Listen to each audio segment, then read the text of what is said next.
Baraka, Ayman. Muhammad sallallahu alaihi wasallam said, Ayman is my second mother.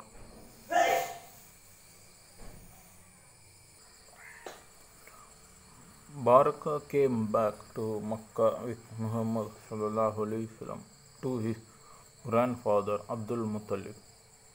It was there that she showed all the love and affection she had to Muhammad sallallahu alaihi wasallam. And any child in Muhammad's age then, no matter how intelligent and self-dependent he may be, would still need someone to care of him. Abdul Muttalib, as it was known of him that he extremely loved Muhammad sallallahu alaihi wasallam, was very keen in his care for him, especially since he had heard many sayings and news and signs from here and there about the importance and greatness of the future of Muhammad's life. A group of men from Bani Mudlij tribe once told Abdul Muttalib, "Take care of him, for we have not seen a foot that resembles the feet that are at Maqam Ibrahim more than this." Abdul Muttalib looked at his son Abu Talib and told him, "Listen to what these people are saying." It was there and then that Abdul Muttalib entrusted the care of Muhammad sallallahu alaihi wasallam to Abu Talib after his death. Muhammad was a pre-adolescent age. He would come to his grandfather Abdul Muttalib in his court at the Kaaba, under whose shade they used to lay a carpet for him.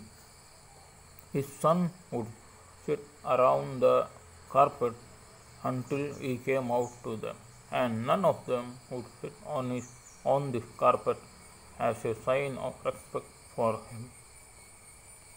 But Muhammad sallallahu alaihi wasallam would come and sit on the carpet, and his uncle would prevent him from doing so.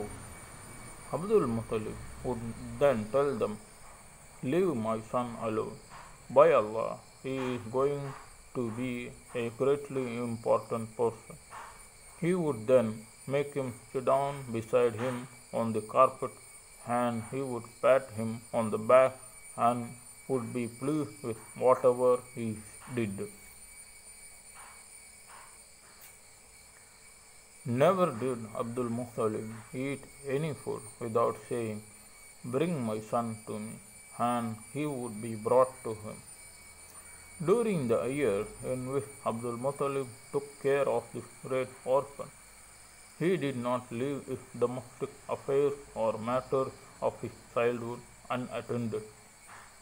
He would command his nurse Baraka to be cautious with and treat Muhammad sallallahu alaihi wasallam with utmost kindness and gentleness. He told her once, "Baraka, be mindful of my son, for I had seen him with children near the lotus tree." The people of the scripture are saying that my son is the prophet of this generation.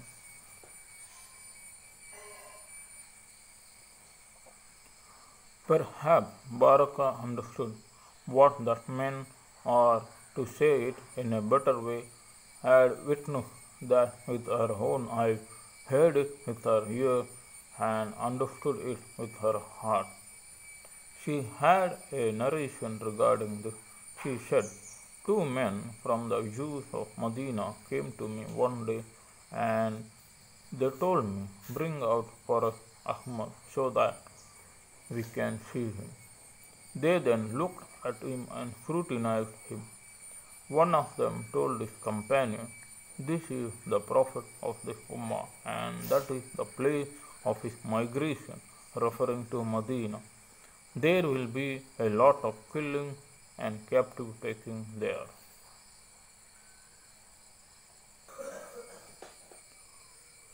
Baraka added, when Amina heard of that, she was scared and took him away. She later died at Abwa while on her way back to Makkah.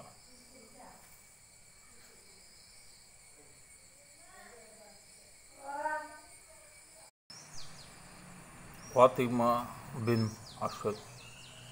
Baraka took Muhammad ﷺ to the house of his uncle Abu Talib, who was entrusted with his care. It is here that a fourth mother entered the life of Muhammad ﷺ. This mother was Fatima bin Asad ibn Hashim ibn Abdul Manaf.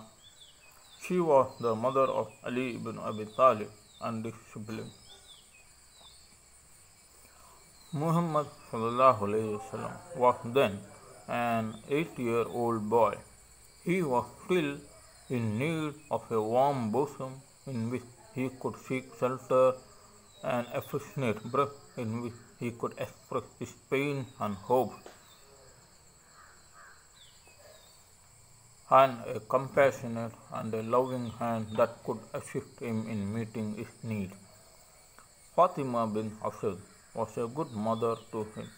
She never differentiated between Muhammad and her own children, and she would shower on him of her good nature, pleasant motherhood, and noble breed. She continuously played motherhood to him until he became a youth and he could stand on his own. He then married Khadija.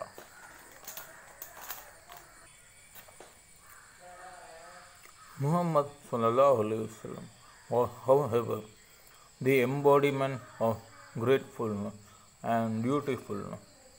He buried her in his own garment when she died, and he had this to say about her: no one took care of me after Abu Talib better than her. Here again, Muhammad enjoyed the motherly care of Baraka and Fatima bin Asad at almost the same time as his uncle Abu Talib also showed him great love and affection. All this compensated him for the pain of orphanhood he suffered and served as an excellent consolation for him. Allah says, did he not find you an orphan and gave you a refuge? The most preponderant of the historical narrations is that Fatima bin Asad embraced Islam and migrated. She died in Medina during the lifetime of the Messenger of Allah ﷺ after a ripe old age.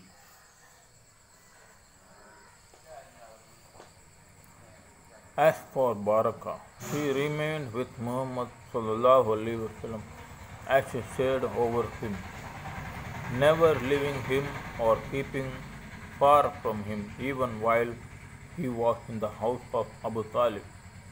When the Messenger of Allah ﷺ married Khadija, he set her free. She then married Ubayd ibn Zayd, for whom she bore a son, whose name was Ayman. She was blessed with a long life, and she became one of the earliest Muslims when the light of prophethood emerged. Ayman deserved being one of the first individuals to embrace Islam, for she used to feel and hear news and prophecies about the advent of Muhammad ﷺ as a prophet and a messenger, and as a bringer of glad tidings and a warner. When it was time for migration, she migrated. Circumstances of her migration were really one of the signs of her deep faith. Ibn Sa'd recorded in his book Tabaqat, when Ayman migrated, she spent the evening at An-Masr, that lies before Ar-Rawha. Al-Nasr and Ar-Rawha are names of two places on the way to Medina from Mecca. She was thirsty and she had no water. Since she was fasting and had been weakened by thirst, a container of water with a white robe was sent down to her from the sky. She said, and I took it and drank it until I was satisfied. I never felt any thirst after that. I had exposed myself to thirst through fasting in hot days, but I did not feel thirsty. In Medina, Ayman would be kind to the Prophet ﷺ and attend to him. Sufyan ibn Uyayna narrated that Ayman would be kind to the Messenger of Allah ﷺ whenever he visited her, inquiring about her condition and remembering her motherly care for him and her compassion.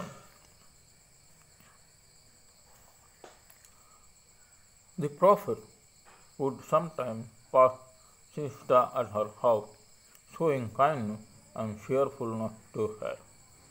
She also would present him with food and drink that he loved, and she would move up and down in front of him in the peak of happiness. Her house was one of the few houses in which the Prophet ﷺ would seek succor and rest. Her friends among the female companions always found blessings when he visited Ayman, as they were always happy by giving them preference over others.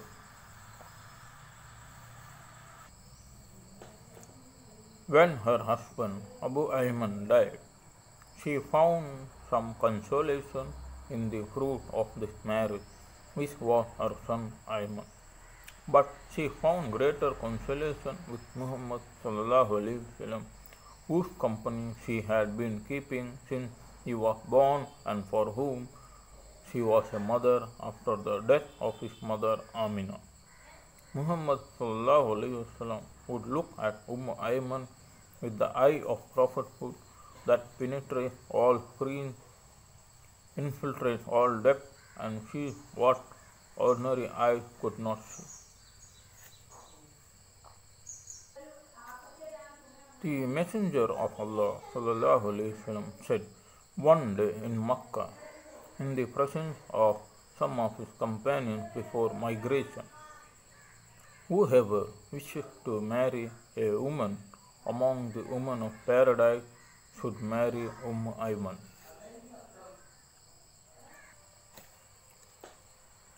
This is a noble statement that carries many great meanings. If we try to understand the depth of this statement and its meaning, our understanding, our pen could not comprehend or encompass that. How can someone who wishes to marry a woman among the people of paradise not himself be one of the people of paradise? Zayd ibn Haritha anhu was one of those who heard this noble statement, as he was the first freed bondman that accepted Islam. He was also the first to respond to the great prophetic call, hoping to enter paradise, and in faithful response to the call of Allah and His Messenger sallallahu alaihi wasallam.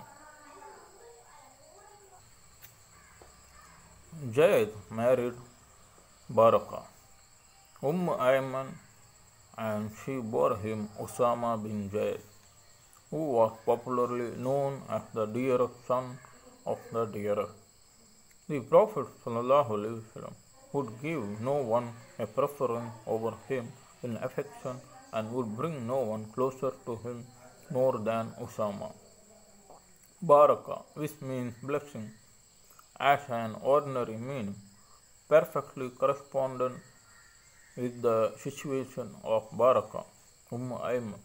This is because the situation of some people greatly suits the meaning of the name they bear. However, there are others, the meaning of whose names are as far from their reality as the earth is far from the heaven and as the east is far from the west. The meaning of the names of some people are starkly different from their reality as the darkness is different from light. Many are the people named Sayyid, meaning prosperous, that have never tasted prosperity and have even had their names written among the miserable. Many are the persons named Amin, meaning trustworthy, whose deviation had plunged them into the abyss of treachery, that is, a evil place of return. Many are the persons named Khalil, meaning the intimate friend, in whom you will find no meaning of friendship. The Messenger of Allah وسلم, said the truth. He was in fact the truthful and the trustworthy who never spoke out of desire. He said that Zayd would be the first of the martyrs in the battle of Mu'tah, and it came to pass as he had said. He and his wife will be in the highest Firdaus in a seat of honor near a sovereign perfect in ability. Ayman radiallahu anha had another excellence. It is her son Ayman, whom she brought up upon Islam and faith, and whom she nurtured with her known high motherliness and sublime manners. This Ayman was martyred during the Battle of Khaybar, and his mother bore that with patience, hoping to get reward from Allah and feeling honored by the Prophet's consolation for her. Yet, she had another excellence. She never hesitated or got annoyed when the Messenger of Allah chose her husband Zayd ibn Haritha as the husband for his cousin Zainab bin Jahash. By that, the Prophet smashed the idolatry norms of the time of ignorance, when distinction was made among people on the basis of lineage and family status. He thereby raised the banner of faith, Islam and piety, and obeying the commandment of Allah that says,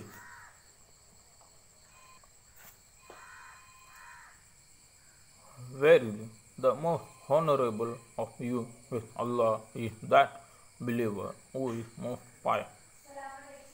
Ayman showed contentedness with the decision of Allah's Messenger وسلم, and kept quiet.